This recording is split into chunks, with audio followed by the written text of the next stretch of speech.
Halo anak-anak. Nggak kerasa ya, sudah hari Minggu lagi. Itu artinya sudah waktunya lagi kita datang beribadah kepada Tuhan. Nah, anak-anak, walaupun kita beribadah di rumah, tetapi jangan lupa nih, kita harus tetap datang dengan sikap hormat ya, Lose. Betul. Iya, jangan ada yang tiduran atau makan, apalagi sambil main-main. Nah, yuk kita dengan sikap ibadah, dengan sikap hormat kita mau datang kepada Tuhan, kita mau mempersiapkan hati kita dengan berdoa. Tuhan Yesus, kami bersyukur kalau Engkau kembali mengundang kami untuk beribadah kepada Tuhan. Tuhan, walaupun kami beribadah di rumah dan tidak bersama-sama dengan teman-teman kami yang lain, biarlah Tuhan Engkau jaga hati kami, biarlah kami boleh beribadah kepada-Mu dengan hormat, dengan sikap yang tulus Tuhan. Terima kasih Tuhan, jaga hati kami, pimpin kami agar kami dapat bernyanyi, kami dapat mendengarkan firman Tuhan dengan sungguh-sungguh kepada-Mu. Terima kasih Tuhan, hanya di dalam nama Tuhan Yesus kami berdoa. Amin. Sekizia, mungkin Lause dan anak-anak di rumah juga udah sering dengar ya kalau banyak banget yang bilang Tuhan itu baik. Tuhan itu baik, Tuhan itu baik, kita udah sering banget dengar. Nah, tapi mungkin anak-anak di rumah mungkin bertanya-tanya gitu ya, benar nggak sih Tuhan itu baik gitu ya? Apalagi mungkin di kondisi sekarang, di kondisi pandemi, mungkin kelihatannya Tuhan kayak diem aja gitu. Padahal sebenarnya kalau kalian lihat nih, kayak kita Lause juga sekarang masih sehat-sehat loh, masih bisa ada di sini. Anak-anak di rumah juga, di rumah masing-masing masih tetap sehat, masih tetap Tuhan jaga, karena Tuhan itu memang baik. Nah, maka dari itu Tuhan tuh memang layak untuk menerima segala pujian dan hormat kita. Nah, makanya langsung mengajak kita nyanyi satu lagu untuk sama-sama memuji Tuhan, menyembah Tuhan. Mari kita nyanyikan bersama.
Adik-adik, tadi seperti yang sebelumnya udah bilang bahwa Tuhan adalah Tuhan yang layak untuk disembah.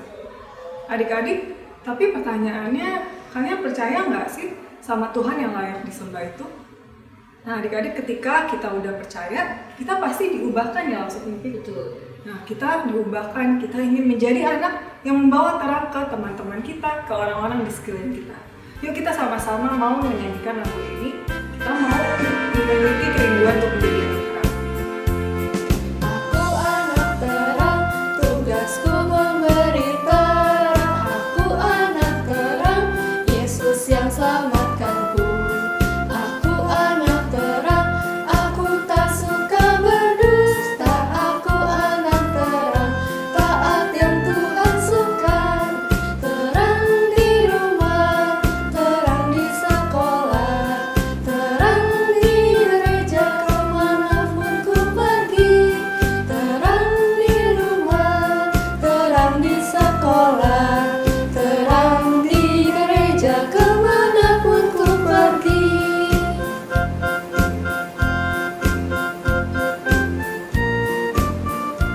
Saya lagi ya, kita nyanyikan lagu ini. Aku anak terang, tugasku memberi terang. Aku anak terang, Yesus yang selamatkanku. Aku anak terang, aku tak suka berdusta. Aku anak terang, taat yang Tuhan suka. Terang di rumah, terang di sekolah, terang di gereja kemanapun ku pergi. Terang di rumah, terang di sekolah, terang di gereja kemanapun ku pergi. Terang di gereja kemanapun ku pergi. Nah, seperti lagu yang barusan kita nyanyikan ya, Lase, kita sebagai anak-anak yang sudah ditebus Tuhan, kita menjadi anak-anak terang, membagikan terang untuk orang-orang sekitar kita. Seharusnya pertama kali kita itu harus berubah dulu nih, Lase. Kita sudah harus meninggalkan manusia yang lama menjadi manusia yang baru. Hidup kita, karena hidup kita udah bukan punya kita lagi, tapi sudah ada Tuhan yang hidup di dalam kita. Nah, ada satu lagu nih Lase yang bisa mengingatkan kita akan hal ini. Nama judul lagunya adalah Hidupku Bukannya Aku Lagi. Oh, iya, Yuk mari iya. kita nyanyikan lagu ini sama-sama.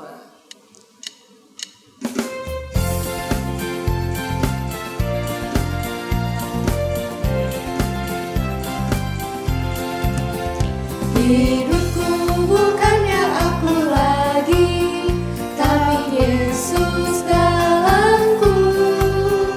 Hidupku bukannya aku lagi, tapi Yesus dalamku. Yesus hidup, Yesus hidup dalamku. Hidupku bukannya aku lagi, tapi Yesus dalamku.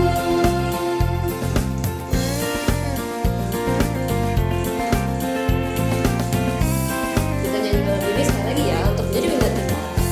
Hidupku bukannya aku lagi, tapi Yesus dalamku.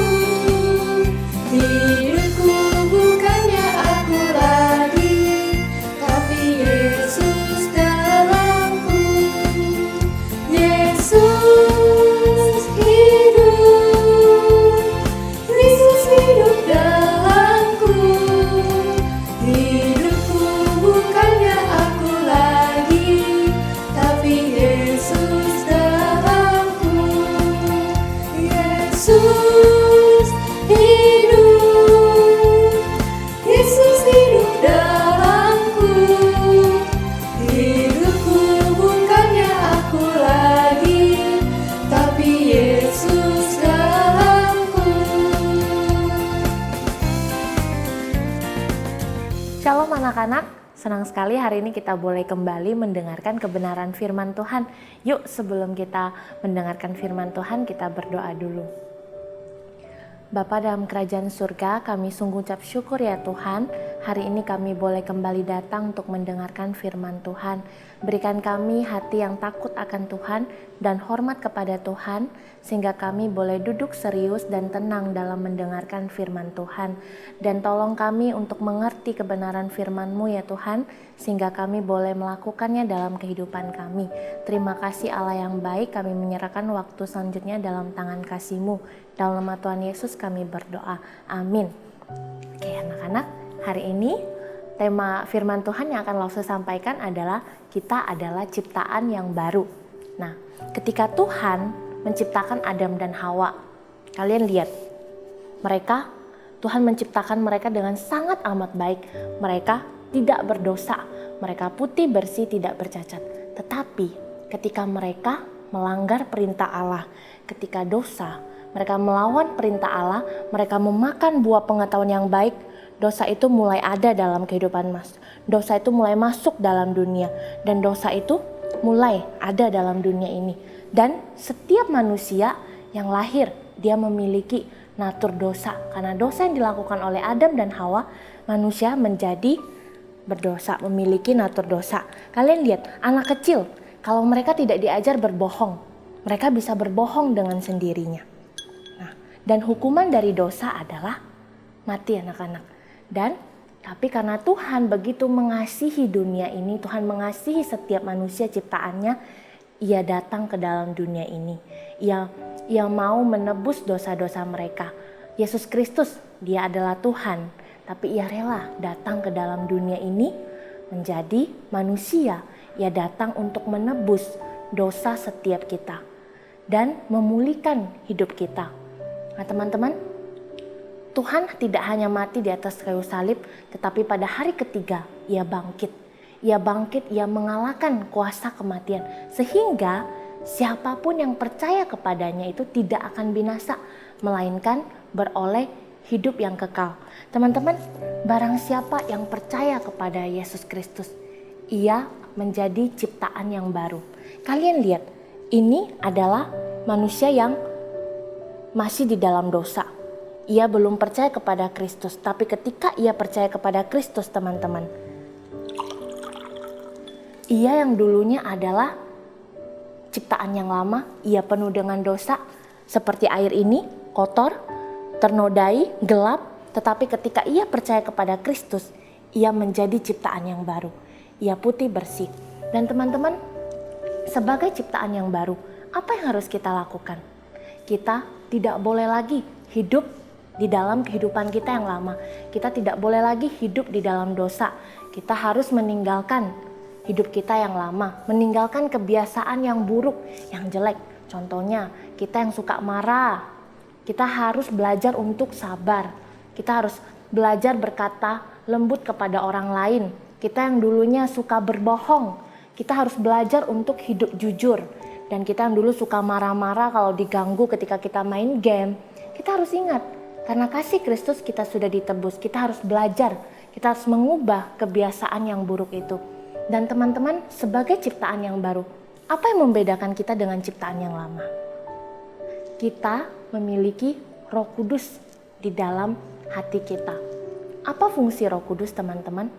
Roh Kudus mengajar kita, membimbing kita, membuat kita mengerti mana yang benar, mana yang salah, membuat kita mengerti akan kebenaran firman Tuhan dan mengerti kehendak Tuhan dalam hidup kita.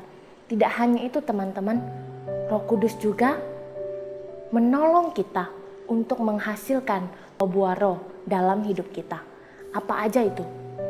Kasih, sukacita, damai sejahtera, kesabaran, kemurahan, kebaikan, kesetiaan, kelemah lembutan, penguasaan diri. Ada 9 buah roh. Dan ketika kita mau hidup dipimpin oleh Roh Kudus, teman-teman, kita dimampukan untuk menghasilkan buah-buah roh dalam hidup kita. Memang tidak mudah teman-teman, tapi ketika kita taat, Tuhan akan menolong kita. Dan sebagai ciptaan baru, mengapa kita harus menghasilkan buah roh teman-teman? Yaitu supaya kita menjadi berkat bagi orang lain. Supaya dalam hidup kita, orang lain juga merasakan kasih Kristus. Mereka juga boleh mengenal kasih Kristus, sehingga dunia yang awalnya itu masih penuh dengan dosa menjadi semua orang boleh ikut mengenal Kristus. Mereka boleh mengalami kasih Kristus dan mereka juga boleh dipulihkan, teman-teman. Mereka juga boleh disucikan, sehingga dunia ini yang dulunya berdosa akhirnya menjadi putih bersih, menjadi ciptaan yang baru juga di dalam Kristus. Teman-teman, mari sebagai ciptaan yang baru kita mau menghasilkan buah roh, sehingga orang-orang lain juga boleh merasakan kasih Kristus, mengenal kasih Kristus di dalam hidup mereka. Mari Lause mengajak kita untuk menghafalkan ayat hafalan kita yang diambil dari 2 Korintus pasal 5 ayat 17. 2 Korintus pasal 5 ayat 17. Kita bacakan bersama-sama. Jadi, siapa yang ada di dalam Kristus, ia adalah ciptaan yang baru. Yang lama sudah berlalu, sesungguhnya yang baru sudah datang. Jadi, siapa yang ada di dalam Kristus, ia adalah ciptaan baru. Yang lama sudah berlalu, sesungguhnya yang baru sudah datang. Nah, teman-teman, biarlah kita boleh menghafal ayat ini dan kita boleh mengingat bahwa kita adalah ciptaan yang baru. Sebagai ciptaan yang baru, kita harus hidup menyenangkan Kristus dan kita boleh menjadi garam dan terang bagi dunia yang gelap ini. Mari kita berdoa. Bapa dalam kerajaan surga, kami sungguh mengucap syukur ya Tuhan untuk kasih Kristus yang begitu besar dalam kehidupan kami, sehingga setiap kami yang percaya boleh menjadi ciptaan yang baru di dalam Engkau. Kami yang dulu berdosa, tapi karena kasih dan darah Kristus kami boleh dipulihkan, kami boleh menjadi ciptaan yang baru. Tuhan, tolong setiap kami, ketika kami mengingat kami adalah ciptaan yang baru, kami boleh hidup menyenangkan hati Tuhan. Kami boleh menjadi berkat bagi banyak orang, sehingga orang lain boleh merasakan kasih Kristus lewat kehidupan kami. Tolong kami ya Tuhan, mampukan setiap kami. Terima kasih ya Tuhan, dalam nama Tuhan Yesus kami berdoa. Amin. Oke anak-anak, sekolah minggu kita sampai hari ini. Sampai jumpa minggu depan ya. Halo teman-teman, sudah lama Rocky tidak ketemu kalian. Rocky berharap kalian semua dalam keadaan yang baik ya. Rocky mau kasih pengumuman untuk kalian. Kalau Kahoot Challenge akan dimulai lagi. Rocky akan memberikan pertanyaan-pertanyaan di Kahoot setiap minggu ke-1 dan ke-3. Dan Kahoot kali ini akan dimulai minggu depan sampai bulan Juli. Setiap nilai yang kalian dapat dari mengikuti Kahoot Challenge akan dijumlahkan dan akan ada 10 hadiah bagi 10 anak dengan nilai tertinggi. Oh iya, Rocky mau mengingatkan cara penulisan nickname kalian. Ingat, nickname kalian harus selalu sama setiap kali mengikuti Kahoot Challenge, supaya nilainya bisa dijumlahkan. Kemudian, cara menuliskan nickname kalian adalah nama kalian, kemudian dalam kurung nama Lause kalian. Contohnya, seperti di samping Rocky ini. Jangan sampai salah ya. Oke, Rocky menunggu kalian untuk ikut dalam tantangan Rocky ini. Sampai jumpa lagi. Dadah.